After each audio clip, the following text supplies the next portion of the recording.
Shalom a todos, bienvenidos al canal, soy Ahmed Najarwabi. Antes de comenzar con el estudio de hoy, quisiera agradecerte porque en el video pasado me estuviste dando un like y algunos se suscribieron al canal.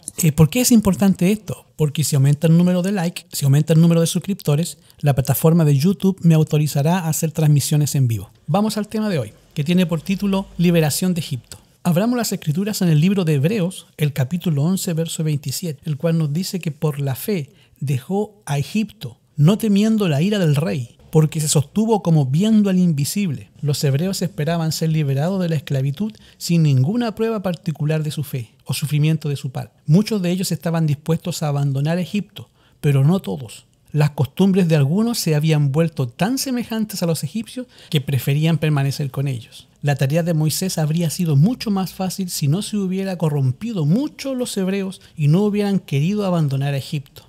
Ahora, ¿por qué entraron a Egipto? Recordemos que al morir José había profetizado con respecto a sus hermanos. Y recordemos que el juramento tenía una petición especial. Se encuentra registrada en el libro de Bereshit de Génesis, capítulo 50 del 25 y verso 26. Y José hizo jurar a los hijos de Israel, diciendo: Yahweh ciertamente los visitará y llevará mis huesos de aquí. Y murió José de 110 años, lo embalsamaron y fue puesto en un ataúd en Egipto. Los 10 últimos reyes que habían ocupado el trono de Egipto habían sido tiranos y habían tratado cruelmente a los hebreos. Los ancianos de la casa de Israel intentaron animar la fe de los desfallecidos israelitas, recordándoles las promesas hechas por Abraham y la palabra profética de José, juntamente antes del fallecimiento, cuando pronunciaron la liberación del pueblo de Egipto. Recordemos que esta profecía se cumplió en el libro de Shemot capítulo 13, versos 18 y 19, sino que Yahweh les hizo dar un rodeo por el camino del desierto que llevaba al mar de los juncos, y los israelitas salieron de Egipto en buen orden como un ejército. Moisés llevó consigo los huesos de José, quien había jurado a los israelitas al decirles: ciertamente Yahweh los visitará y llevará mis huesos de aquí con vosotros. Al salir de Egipto, los israelitas llevaron consigo un precioso legado, los huesos de José, como está escrito en el libro de Shemot de Éxodo capítulo 13, que había esperado por tanto tiempo el cumplimiento de la promesa de Yahweh, que durante los tenebrosos años de esclavitud habían servido a manera de recordatorio que anunciaba la liberación de los israelitas. Recordemos también que cuando una persona muere, es sepultada, va al Seol, como ya lo dijimos, que significa sepultura. En el contexto hebreo, esa persona ya no puede ser desenterrada, no puede haber una exhumación del cuerpo. Pero José había sido embalsamado y había sido puesto en un sarcófago egipcio, con todas las tradiciones egipcias de embalsamamiento. Ahora, ¿qué sucedió cuando Moshe trató de liberar a los israelitas de Egipto con su propia fuerza? ¿Por qué Yahweh permitió esto? Abramos las escrituras en el libro de Éxodo, Shemot capítulo 2, versículo 11 al 15. Un día, cuando Moisés ya era hombre, salió a visitar a sus hermanos, observó sus cargas y vio un egipcio que golpeaba a uno de sus hermanos hebreos. Miró a todas partes y al ver que no había nadie, mató al egipcio y lo escondió en la arena. Salió al día siguiente y vio 2 hebreos que reñían. Entonces preguntó al culpable: ¿por qué golpeas al prójimo? Recordando que prójimo significa familiar cercano o hermano en la misma fe. Y él respondió: ¿quién te ha puesto por príncipe y juez de nosotros? ¿Quieres matarme como mataste al egipcio? Entonces tuvo miedo y dijo: ciertamente esto se ha descubierto. Al oír esto, Faraón procuró matar a Moisés, pero Moisés huyó de Faraón y fue a vivir en la tierra de Midian, esto es Arabia Saudita. Al llegar allá se sentó junto a un pozo. Al dar muerte al egipcio, Moisés había caído en el mismo error que cometieron tan a menudo sus antepasados. Es decir, habían intentado realizar por sí mismo lo que Yahweh había prometido hacer. Yahweh no se proponía liberar a su pueblo mediante la guerra, como pensaba Moisés, sino por su propio gran poder para que la gloria fuese atribuida solo a él, para cumplir su propósito. Moisés no estaba preparado para una gran obra. Aún tenía que aprender la misma lección de fe que se le había enseñado a Abraham y a Jacob, las fuerzas y sabiduría humana, sino del poder divino. Como cuando Moisés regresó a Egipto con Aarón, primero reunió a los ancianos de la casa de Israel para darles a conocer el plan de Yahweh a Israel de Egipto. Y hermanos, ¿cuál fue la reacción de los ancianos? Leamos Shemot, Éxodo 4, 29 al 31. Y fueron Moisés y Aarón y juntaron a todos los ancianos de la casa de Israel, y Aarón habló todas las palabras que Yahweh había dicho a Moshe. e hizo las señales ante el pueblo, y el pueblo creyó, y al oír que el Eterno había visitado a los israelitas y había visto su aflicción, se inclinaron y adoraron. Después de haber aumentado sus cargas y no haber visto señales de liberación, ¿cuál era la actitud de los hijos de Israel? ¿Por qué se demoró Yahweh en su liberación? Veamos Éxodo 5 del 19 al 21.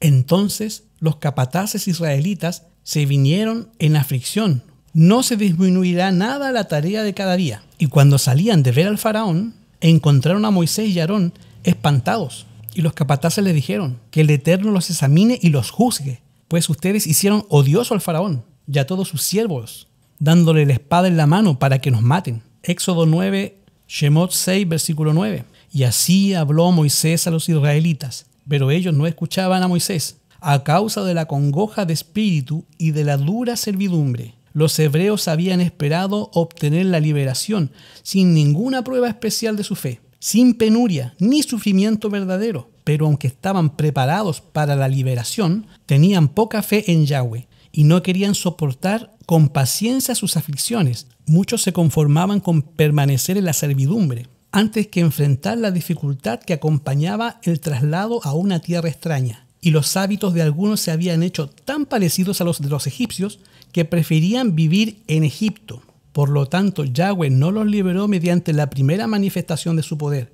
Desarrolló los acontecimientos para que se desarrollaran más plenamente en el espíritu tirano del rey de Egipto y para rebelarse contra el pueblo. Cuando veían su justicia, su poder y su amor, elegían dejar Egipto y entregarse a su servicio. El libro de Éxodo, capítulo 12, 21 al 27, nos relata acerca del significado de la fiesta de Pesaj. Entonces Moisés convocó a los ancianos de Israel y les dijo: Id y elegid un cordero para vuestra familia para sacrificarlos en Pesaj. Y tomando un manojo de hisopo mojado en la sangre que tendréis en un librillo, y untad el dintel de los dos portales con la sangre, y ninguno de vosotros salga de la puerta de la casa hasta la mañana. Cuarentena, hermanos. Porque el Eterno pasará para herir a los egipcios, y al ver la sangre en el dintel, y no dejará que el ángel de la muerte, estos se llaman pecuda, ya estuvimos estudiando acerca de esto, entre en la casa para herir. Guardaréis esto por estatuto perpetuo, que esto quiere decir por toda la eternidad hasta el día de hoy, para vosotros y vuestros hijos. Y cuando hayáis entrado en la tierra que el Eterno les dará, como lo ha prometido, guardaréis este rito. Y cuando vuestros hijos pregunten ¿qué significa este rito?, tienen que responder: es la víctima de Pesaj, en honor al Eterno, que pasó por alto la casa de los israelitas en Egipto. Cuando hirió a los egipcios y libró nuestra casa, entonces el pueblo se inclinó y adoró. La observancia de la fiesta de Pesaj empezó con el nacimiento de la nación hebrea, la última noche de servidumbre en Egipto, cuando aún no se veía indicios de liberación. Yahweh le ordenó que se preparara para una liberación inmediata. Él había advertido al faraón de los juicios finales sobre los egipcios. Mojados los dinteles de sus puertas con la sangre del cordero inmolado, habrían de comer el cordero asado, con pan sin levadura y hierbas amargas. Así debéis de comer, dijo, ceñido vuestros lomos, quiere decir esto con un talit, el que oficia el sacerdocio en el hogar, vuestros zapatos en vuestros pies y vuestros bordes, está hablando los isit, en vuestras manos, y lo comeréis apresuradamente. Es el Pesaj de Yahweh. Y a la medianoche todos los primogénitos de los egipcios perecieron. Entonces el rey envió a Israel el mensaje: salid de en medio de mí, pueblo, e id, servir a vuestro Dios, como habéis dicho. Shemot 12:31. Los hebreos salieron de Egipto como una nación independiente. Yahweh había ordenado que la fiesta de Pesaj fuese observada anualmente. Este es el mandato divino. Yahweh dice que esta fiesta tiene que celebrarse anualmente, una vez al año, en el tiempo determinado. La Escritura nos dice que Yahweh estableció un tiempo determinado para la celebración de la fiesta. Y Él dijo: cuando os dijeren vuestros hijos, ¿qué rito es este?, ustedes tienen que responder: es la víctima de la Pascua de Yahweh, el cual pasó la casa de los hijos de Israel en Egipto, cuando hirió a Egipto. Y así, de generación en generación, habría de repetirse la historia de la liberación maravillosa. Recordemos que la idea principal era hacer una nación santa, de la cual iba a salir más adelante el Mashiach. Lo llevó al Mar de los Juncos, mal traducido como el Mar Rojo, donde, perseguido por los egipcios, parecía imposible escapar. para que pudieran ver su total desamparo y necesidad de ayuda divina, y entonces los liberó. Así se llenaron de amor y gratitud hacia Él, y confiaron en su poder para ayudarles. Los ligó a sí mismo como su libertador de la esclavitud temporal. Era el propósito de Yahweh que esta exhibición de poder fortaleciera la fe de su pueblo, de modo que su posterioridad lo adorara solo a Él, al que había llevado tantas misericordias en su favor. Y ahora en este tiempo, Yahshua es nuestro Pesaj. Recordemos que a la edad de 12 años, Yahshua fue llevado al templo. ¿Y de qué se dio cuenta? Veamos en el libro de Lucas, el capítulo 2, verso 41, verso 42, 46 y 47. Dice así: los padres de Yahshua iban todos los años a la fiesta de Pesaj. Cuando él tuvo 12 años, subieron a Jerusalén conforme a la costumbre de la fiesta.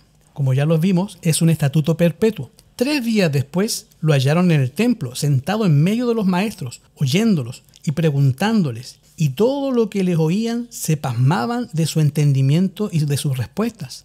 Recordemos que en ese tiempo había más de 300 escuelas rabínicas o centros de estudio de la Torá. El nombre es Yeshivá. Por primera vez el niño Yahshua miraba el templo. Veía a los sacerdotes de albos vestidos cumplir solemnemente el ministerio.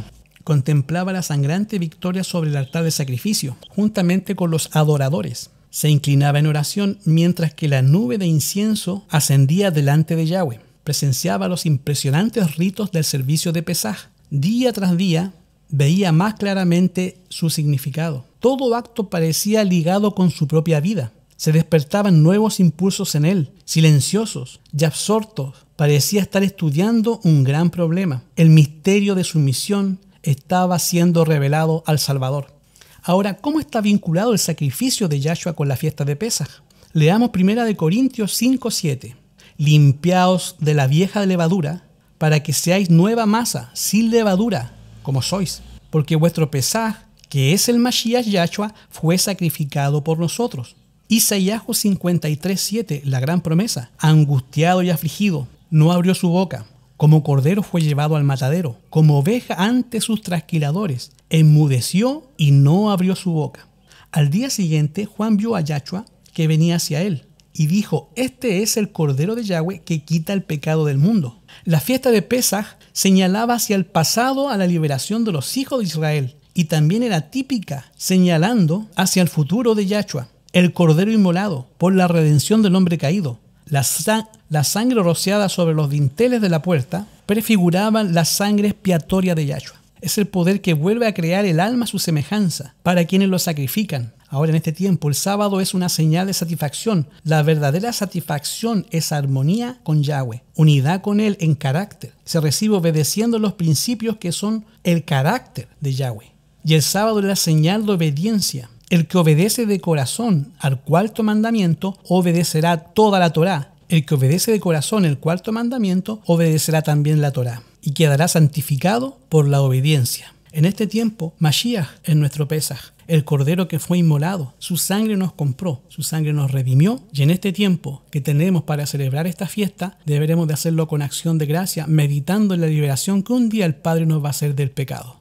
Si te gustó este estudio, por favor dame un like, suscríbete al canal para que así pueda realizar los directos y podamos estar compartiendo más de las Escrituras. Que Yahweh te dé Shalom.